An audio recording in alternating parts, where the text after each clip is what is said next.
एक बार अपनी मुख रचना को पवित्र करते हुए सारे मिलकर मीठे और ऊंचे स्वर से बोलेंगे, बोलो जयकारा।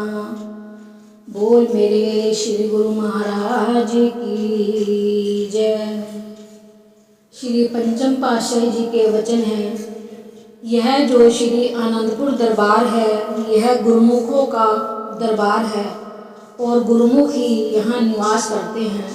गुरुमुखों के हृदय में जो लगन, इच्छा तथा मांग है, वह केवल भक्ति की ही है।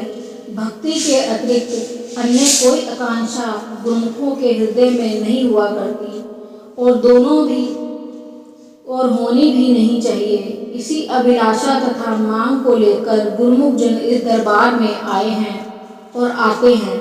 इस प्रकार की उत्तम श्रेणी की अभिलाषा उत्तम श्रेणी के संस्कारों का परिणाम है। भक्ति परमार्थ की लगन का होना ही इस बात का प्रमाण है कि जीव के अनेक जन्मों के पुण्य संस्कार एकत्र हुए हैं। यह भक्ति का धन प्रत्येक को प्राप्त नहीं होता। यह धन तो महापुरुषों की समीपता, संगति तथा सेवा से ही प्राप्त होता है। आप संसारियों का झुकाव माया की ओर होता है, इसलिए वे भक्ति का मूल्य नहीं जानते और वे भक्ति से अचेत रहते हैं। आम संसारी और गुरुमुखों में यही अंतर है कि संसारियों के मन में माया एवं माया के पदार्थों का लगाव भरा रहता है, गुरुमुखों के हृदय में भक्ति की लगन रहती है।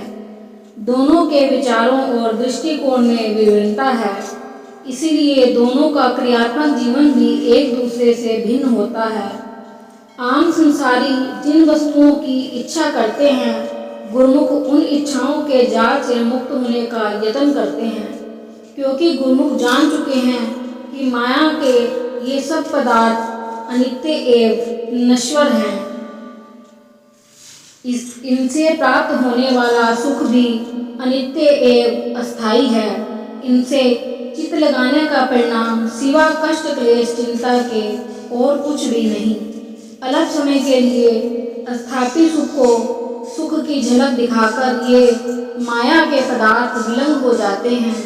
इस वास्तविकता को गुरुमुख जन सत्संग के प्रभाव से जान लेते हैं, इसलिए उस वस्तु की इच्छा करते हैं जिसमें शाश्वत सुख प्राप्त हो, जिसको कोई छीन ना सके, चोर लूट नहीं सकते।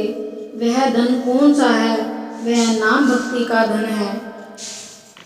बोलो जयकारा। बोल मेरे श्री गुरु महाराज की जय। बोलो सांचे दरबार की